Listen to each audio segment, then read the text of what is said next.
观众朋友们好，这里是大时局，我是林晴。中共四中全会才刚开幕，中国的经济底牌就被自己掀了。中共统计局刚公布最新数据，今年第三季的 GDP 只剩 4.8%， 创下全年新低。外界震惊，因为就在这会议里，习近平还在喊高品质发展、科技强国，可现实却是工厂在拼命造，老百姓却不敢花。官方嘴上说稳中向好，实际上是产能过剩，消费萎缩。中国经济正在自己吞下内卷的毒药。9月份的工业增加值还在涨 6.5%， 看似亮眼，但零售额只剩 3%， 创下10个月最低。这就像车子油门踩到底，却发现油箱早就干了。产品堆满仓库，商场人影稀疏，这不是复苏，是假繁荣的最后一口气。外媒形容得很精准，中国的经济模型已经变成为生产而生产，不为市场，不为人民，只为撑住那张 GDP 的脸。但更诡异的是，就在经济数据创新低的同一天，中共四中全会里，习近平依然在押宝科技自立、半导体突围。这是一场与现实脱节的豪赌。美国封锁晶片，加征100%关税，中共却还在喊要突破封锁。结果华为撑不住，外资撤离，消费崩盘，科技救国正在变成科技自残。中共四中全会登场当日，中共统计局公布了最新数据，今年第三季度 GDP 增长率仅有 4.8%， 低于前一季度的 5.2%， 是今年最低。今年9月份工业增加值同比增长 6.5%， 创3个月新高，超过预期。但零售额增加值却只有 3.0%， 创下10个月来的新低，凸显中国工业产能过剩与国内消费需求不足的结构性困境。产能过剩而消费萎靡，这正是备受美国诟病的大问题，也是中共四中全会的压力之一。然而，经济再平衡，解决消费需求不足，这意味着天平向中国百姓倾斜，中共要放弃一部分经济利益。这种动中共乳酪的方案是中共万万不会接受的。中共的目的是与美国争夺世界霸权，也就是习近平近来提出的全球治理，实现所谓的人类命运共同体。所以，中共四中全会所审议的“1055”计划，重点可能仍然是高科技产业。亲中港媒《星岛日报》报道称，川普发起的关税战、科技战，在多个领域对中共极限施压，使中美对峙加剧。“1055”规划将聚焦科技创新，突破关键核心技术为首要目标。中共体制内学者刘典认为，“1055”规划中，科技创新是推动高质量发展的核心动力。规划将聚焦关键核心技术突破，尤其在半导体、人工智慧、量子科技等卡脖子领域加速攻关，同时推动传统产业的智能化、数码化转型，为现代产业体系建设提供支撑。治理科技大学国际贸易系副教授张宏远也认为，当前中共面临的挑战已经转向软性问题，科技研发卡脖子问题是“1055”规划的重点。中共一直试图在科技领域达到科技自立，晶片和软体使用一直走在去美化的路上，用华为取代英伟达，用国产 WPS 取代微软 Office。 针对中共最新的稀土管制措施，美国总统川普10月10号宣布，将对中国商品加征100%关税，并对所有关键软体实施出口管制。专家分析，在美中争霸大背景不变下，未来5年，中共将大规模追求科技自主，避免受制于他国，尤其半导体、人工智慧、量子技术等领域。中华民国中华经济研究院第一研究所副所长吴嘉勋撰文指出，中共“1055”规划的政策方向，可从近期中共党媒《人民日报》在9月30号到10月7号连续刊出8篇署名文章窥见端倪。中共党媒文章不得不承认，中国经济面临大循环阻碍、企业经营困难与房市波动等挑战。中共试图用高品质发展推动内循环、产业升级与科技自主，同时强化对外开放。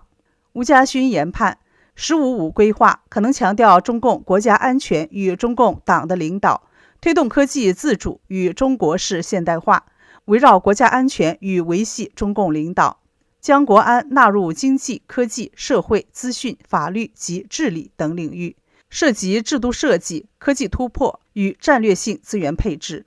尽管中国经济内需疲弱不堪，房地产低迷，通缩压力逐年上升，制造业产能过剩导致企业之间的价格战火药味浓烈，恶性内卷成为中国经济的毒瘤。对此，中共却毫不在意，不以为耻，反以为荣。中共党报《人民日报》曾在11长假期间连续8天发表评论，吹嘘说中国经济是吹不倒、压不垮、打不破的响当当的经济航母。目前，中国陷入了一个极为激烈的竞争循环，企业开足马力生产，却赚不到多少钱，只能削减工资并裁减员工，工作者劳动强度增加，收入却在下降，更多的人只能失去工作，这就是经济大萧条的场景。《华尔街日报》10月20号报道，中国人用内卷来描述经济通缩螺旋的加剧，这是中国经济面临的最大问题。也就是说，中共在人工智慧、可再生能源、机器人技术等代表着未来的产业中极力追求全球主导地位，却放任更多传统产业进行逐底竞争，结果可能是惨痛的，经济正在大范围停滞。新加坡国立大学东亚研究所高级研究员陈波说，这是未知之境。欧洲投行麦格里集团首席中国经济学家胡伟俊说，内卷既是中国模式的一个特点，也是它的一个缺陷。路透社报道称，中共当局当前面临市场关注北京如何在产业政策与内需刺激间取得平衡，同时考虑新版《中国制造2025》对高端科技的推动。中共党媒《人民日报》最近的一篇社论再次强调了北京方面以科技为重点的产业政策。与美国争霸的重要战场就是货币。中共央行在阐述了建立一个更多极化的货币体系的愿景后，市场更加密切关注中共为提升人民币全球地位所做的努力。渣打银行经济学者的研究报告指出，我们预期“15+5”规划将会微调人民币全球化的说法，更加主动地促进人民币的使用及地位，可能提出促进人民币跨境支付的计划。因此，中共担忧数字人民币遭遇挑战，叫停了阿里巴巴与京东在香港发稳定币。英国金融时报10月19号报道，阿里巴巴旗下的蚂蚁及京东曾表示有意在香港发行稳定币或发行虚拟资产支援的产品，例如代币化债券，但阿里和京东的计划被中共官方叫停。香港已经在今年8月1号推出稳定币条例，要求在港发行法币稳定币的机构需向香港金融管理局申请牌照，首批牌照预计于2026年初发放。一名了解中共央行对科技巨头简报的知情人士表示，私人企业发行稳定币被视为对中共央行发行数字人民币的挑战。另一知情人士表示，中共官方真正的担忧是谁将拥有最终铸币权，央行还是私人企业？不过，中共官方叫停私人企业发行稳定币的举措，凸显了中共对美元霸权的惧怕。美国总统川普已经把稳定币奉为主流金融支柱和巩固美元主导地位的工具。北京在国内开发了数字人民币技术后，已开始将其推广到全球市场。今年4月，中共监管机构宣布了其数字人民币将全面接入东盟所有10个国家以及中东另外6个国家的跨境结算系统。中共的人民币国际化的货币路线，目的就是想摆脱美元霸权，而现有的稳定币则很好地支持了美元的传统地位。稳定币存在的先决条件是，它与挂钩的货币或其他资产，比如黄金为支撑。最著名、最受欢迎的稳定币 USDT 和 USDC 就是以美元挂钩，并以美国国债等为支撑。在中共4中全会登场的同时，彭博社10月20号报道，川普将稀土、芬太尼和大豆列为美中贸易谈判的首要议题。10月19号，川普在从佛罗里达返回华盛顿的空军1号上表示，我不希望他们跟我玩稀土游戏。美国财政部长贝森特表示，美中将于本周晚些时候在马来西亚举行会谈。大豆一直是中共在贸易争端中的重要筹码。去年，美国购买了价值约126亿美元的大豆，但今年进口美国大豆数量归零，这是自2018年11月以来的第一次。中国买家在回避美国大豆的同时，却大量进口南美大豆。中共海关总署10月20号公布的数据显示，9月份自美国进口大豆为零，而去年同期为170万吨。与此同时，来自巴西的大豆到港量同比大增 29.9% 到1096万吨，占中国大豆进口总量的 85.2%， 而来自阿根廷的进口量增长 91.5% 到117万吨，占比约 9%。 然而，中国从南美采购大豆也有风险，可能在明年2月到4月之间面临供应缺口，因为那时巴西新作物尚未上市。北京农业雷达寻公司创始人向进指出，如果没有贸易协议，中国可能在明年2月到4月之间出现大豆供应缺口。巴西已经出口大量大豆，而旧作物库存剩余量目前没人能确定。川普10月19号表示，他相信美中双方能在大豆问题上达成协议。不过，中共似乎没有任何诚意与美国达成协议。英国金融时报10月20号刊发评论认为，中共已做好与川普在贸易战中摊牌的准备。在这场关税冲突早期，中共外交部曾发布一段朝鲜战争时期毛泽东的视频。视频中，毛泽东宣称，他们要打多久我们就打多久，一直打到完全胜利。目前看来，稀土是中共手中最有力的武器。然而，中共要是继续采取强硬措施，并将稀土出口管制扩大到全球范围，可能面临更多的国际反弹，被视为中共正在将稀土武器化。此举正将中共处于越来越不利的地位，中共的外部环境变得非常紧张，以致恶化。澳新银行大中华区首席经济学家杨宇霆指出，中共面临的一个难题是，由于地缘政治紧张，中国智能手机和其他高科技产品在美国和欧洲市场的销量有限，这使得这些产品在中国国内的价格低于发达市场的同类高端产品。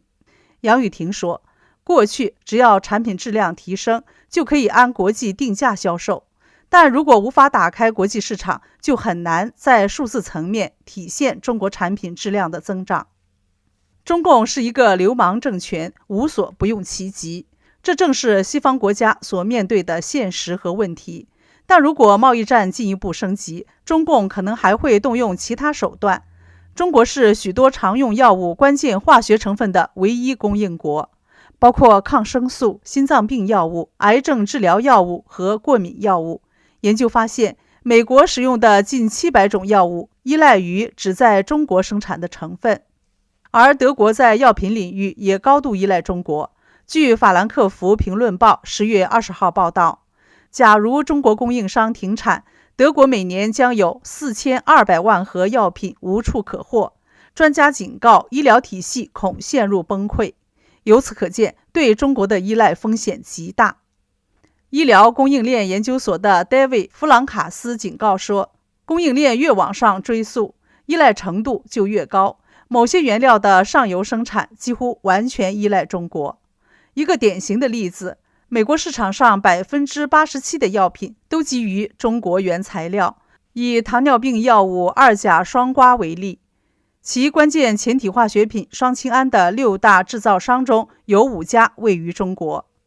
德国防制药协会 ProGenerica 主席安德烈亚斯·布尔克哈特警告说，有些关键药品没有中国供应，我们根本无法生产。这种依赖极其危险，我真不知道政治决策者怎么能对此心安理得。他指出，中共完全有可能通过出口限制、行政延迟或优先保障国内市场的方式，将其市场主导地位作为政治施压手段，正如在与美国的稀土出口争端中所做的那样。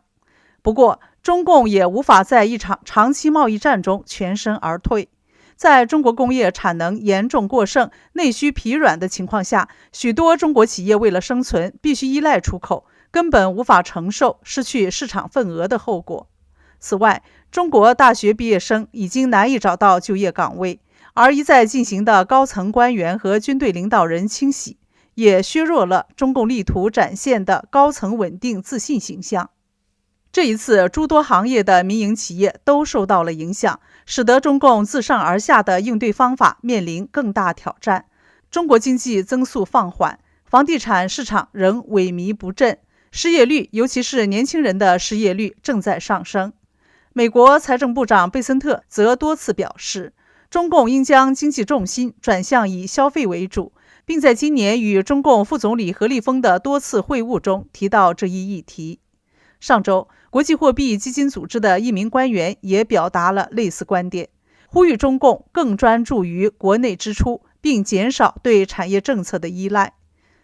这里是大时局，感谢您的陪伴与思考，请订阅分享并打开小铃铛，一起在动荡中坚守真相，在黑暗中点燃希望。